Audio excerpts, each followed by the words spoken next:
हैदर तो दिख गया कि वो दूसरे देश का है, वो दुश्मन देश का है।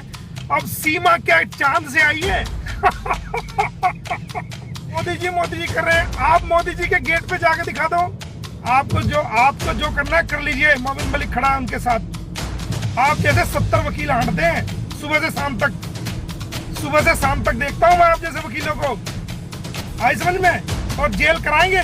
बचा ले इसको, बचा सकता है तो, तेरे में दम है तो। चैलेंज है खुला, इसको जेल कराएंगे और डिपोर्ट भी होगी यहाँ से। ये जेल में ये सजा भुगतने के बाद डिपोर्ट भी होगी। हैदर तो दिख गया कि वो दूसरे देश का है, वो दुश्मन देश का है। अब सीमा क्या चांद से आई है? ये कह रहा है, ये देख मुझे हंसी आ रही है मुझे। और दुनिया के लोग भी, कई वकीलों के फोन आए, वो कह रहे यार ये क्या है, क्या बोलता है। मिल गया यार, हंसी तो हमें भी आ रही है कि गुलाम हैदर तो हो गया दुश्मन देश का और सीमा हैदर चांद से आई है क्या? सोचने की बात है दोस्तों कि कैसा लोगों को गुमराह करने की कोशिश की जा रही है। लेकिन भारत के वासी, भारत के लोग बहुत समझदार है, पढ़े लिखे हैं। आप उनको मूर्ख बनाना चाहो, गुमराह करना चाहो तो आपके झांसे में नहीं आएंगे। दूसरी बात, अब नए नए ड्रामे देख रहे हैं। आज नए नए ड्रामे चल रहे हैं, नई नई वीडियो आ रही है। एक चैनल तो उसका निजी है ही, ये तो आपको पता है। और अब नए नए ड्रामे हमारे आदरणीय प्रधानमंत्री श्री नरेंद्र मोदी जी की तस्वीर लेकर के और ऐसे लगा करके दुनिया को दिखा रही है कि मोदी जी, अबे मोदी जी तो हमारी वोट से बने हैं, तेरी वोट से कोई बने? तेरी तो नागरिकता ही नहीं भारत में, तू तो यहाँ की मुलजिम है। FIR तेरे खिलाफ दर्ज हुई है, तेरे खिलाफ केस चल रहा है, तेरा कोई वोट नहीं है यहाँ, है तुझे कोई जानता नहीं है यहाँ। ये तो भारतीय लोगों की वोट से प्रधानमंत्री जी बने हैं और आगे भी बनाएंगे उनको। वो हमारे प्रधानमंत्री है, तेरे को ही है। तू तो एक तरह से इलीगल ट्रेसपासर्स है, नाजायज रिश्ते में है तू। सारे ड्रामे किए जा रहे हैं कि भाई जो एक फैमिली कोर्ट में सीमा के खिलाफ, सचिन के खिलाफ, खुद उनके मुंह बोले भैया के खिलाफ जो पार्टी है स्पेशल उसके अंदर, और तमाम बारातियों के खिलाफ हमने केस फाइल कर दिया। कहां गई आपकी 83 CPC भाई? जवाब दे। अदालत ने हमारा केस स्वीकार कर लिया, आपकी 80 CPC कहां गई? श्रीमान जी, लोगों को गुमराह करना छोड़िए। और कितनी बेइज्जती आप लोगों में कराओगे, कितनी बेइज्जती कराओगे। अब बुढ़ापे में ये उम्र आपकी बेइज्जती कराने की नहीं है मेरे भाई। मुझे शर्म के साथ ये दुख होता है कि ये उम्र आपकी बेइज्जती कराने की नहीं है। आपने निर्भया कांड में उन दोषियों को बचाने के लिए जो किया, उसमें जो आपकी खुल के बेइज्जती हुई, आज तक उसकी भरपाई नहीं हो पाई। अब दोबारा फिर आप यही काम कर रहे हैं। तो क्या आपको इज्जत रास नहीं आती भारत में? भारत का बच्चा बच्चा, हमारी माएं, हमारी बहनें, हमारी बेटियां, समाज का हर सभ्य व्यक्ति आपके उस कृत्य से आज तक नाराज है। कभी आपके दिमाग में गलतफहमी हो और आप मोदी जी कर रहे हैं। आप मोदी जी के गेट पे जाके दिखा दो। गेट पे मोदी जी के 7-8 गेट हैं कोठी के। आप मिलने के लिए एक गेट ही पार करके दिखा दो भाई साहब, मान जाएं आपको। एक गेट पार करके दिखा दो आप। ये लोगों को गुमराह करना छोड़िए। आपसे कानूनी बात पूछी जाती है इंटरव्यू में, आप जो है ना कहां की बातें ले आते हैं और आप कहते हैं पाकिस्तान के लोगों से बात कर रहे हैं, ये कर रहे हैं, वो कर रहे हैं। अरे भाई, हमारे मोदी जी भी तो, उनके मित्र थे शहबाज शरीफ, वो गए थे नहीं गए थे वहां पर लाहौर में उनकी बेटी की शादी में? उन्होंने बात की थी नहीं की थी? ये बताओ। और गुलाम हैदर एक आम इंसान है, एक आम इंसान, उसने हम भारतीयों को पुकारा है। तो जो इंसान दुखी है, मजलूम है, जिसका घर बेच दिया गया, जिसके 3 लाख रुपए जो उसने घर की रिपेयर के लिए भेजे थे, वो 3 लाख रुपए को खत्म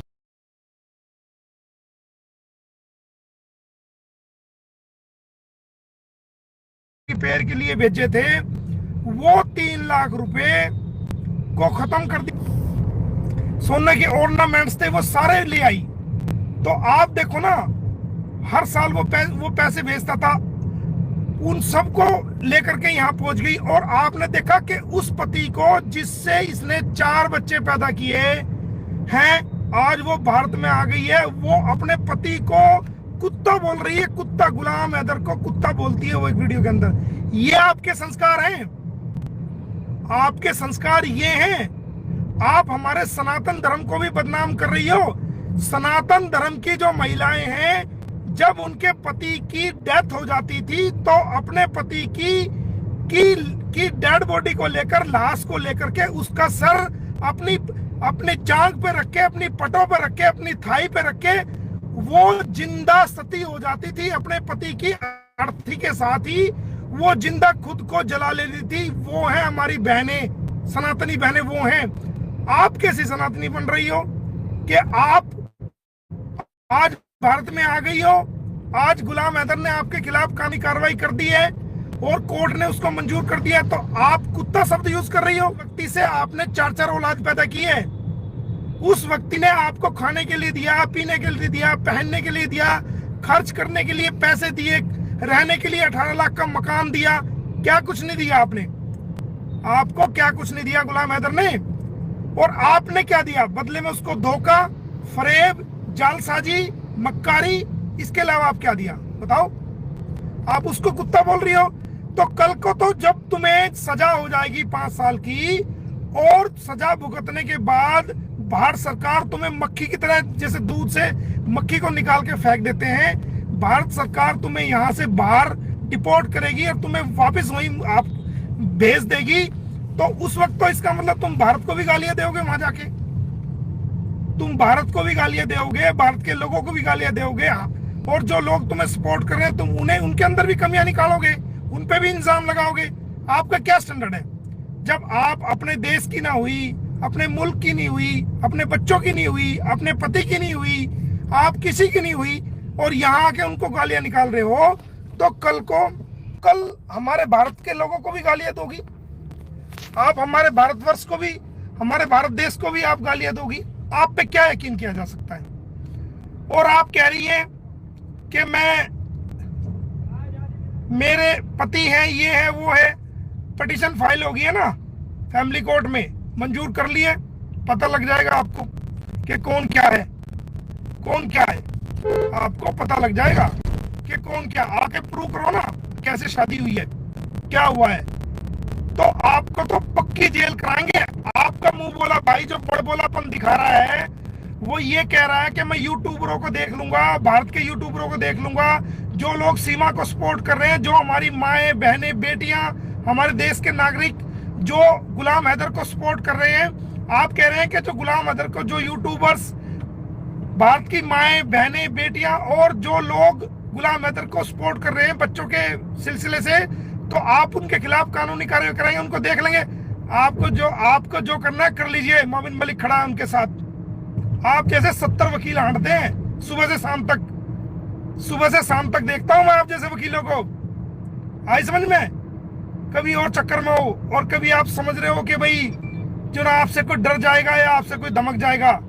सुबह से शाम तक देखता हूँ। श्रीमान जी कहाँ है आप? अंधेरे में जी रहे हैं। अभी आपका पाला किसी से पड़ा ही नहीं था, अब आपका पाला पड़ा है मोमिन मलिक से। कानूनी कार्रवाई, हमारी कानूनी कार्रवाई से बच लेना आप हमारी कानूनी कार्रवाई से बच के दिखाओ ना, जवाब दो ना। आप पार्टी हो फैमिली कोर्ट के अंदर, हमने आपको पार्टी बनाना है, रिस्पॉन्ड नंबर 3। अब आपको जल्दी सम्मान मिलेगा उसका, और जल्दी उसको कॉपी मिलेगी। आप आओ ना कोर्ट में, करो अपना आपको प्रूव। आपसे पूछते कुछ है, प्रधानमंत्री जी को बीच में ले आते हैं, कभी किसी को बीच में ले आते हैं, कभी किसी को बीच में ले आते हैं। आप आओ, करो, आपको बताते हैं हम कि कानून क्या चीज है, लॉ क्या चीज है। हम सिखाते हैं आपको 83 सेक्शन क्या चीज है। आ जाओ। और कहाँ गई आपकी 83 सेक्शन? हो गया ना केस मंजूर? केस मंजूर हो गया ना? केस मंजूर हो चुका, एडमिट हो चुका श्रीमान जी, और जेल कराएंगे। बचा ले इसको, बचा सकता है तो, तेरे में दम है तो। चैलेंज है खुला, इसको जेल कराएंगे और डिपोर्ट भी होगी यहाँ से। ये जेल में ये सजा भुगतने के बाद डिपोर्ट भी होगी। रोक सकता तो रोक के देख ले। निर्भया के दोषियों को तुमने रोक लिया था फांसी लगने से, रोका था? रोक पाए थे उसको? उसको रोक पाए थे क्या? जवाब दो मुझे। निर्भया के दोषियों को तुमने, जहां एक तरफ पूरा देश वहां दिल्ली में उनके खिलाफ खड़ा हुआ था, उस बहन बेटी के खिलाफ जिसके साथ दरिंदगी हुई थी, और तुम उनको बचाने में लगे हुए थे, आपने बचा लिया क्या? और आप कहते हो कि वाराणसी में जाके वकालत करो 2 बच्चों की, तो मोमिन मलिक ने तो हरियाणा की निर्भया कांड करने वाले 2 दोषियों को फांसी कराई है। 5 साल वो हिंदू ही थी, वो हमारी बहन हिंदू ही थी। 5 साल मुकदमा लड़ा है, 5 साल। 174 पेशियां हुई है, 70 से ज्यादा गवाह मैंने कराए हैं, 5 बार फाइनल आर्गुमेंट करी है, 5 जजेस बदले हैं, और आखिरकार उन लोगों को फांसी के ऑर्डर कराए हैं। ये है मोमिन मलिक, और एक चवन्नी भी उनसे नहीं ली।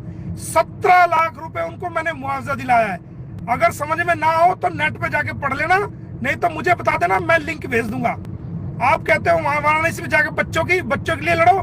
मैंने जीवन में ना कभी हिंदू को देखा है, ना कभी मुसलमान को देखा है, ना सिख को देखा है, ना ईसाई को देखा है।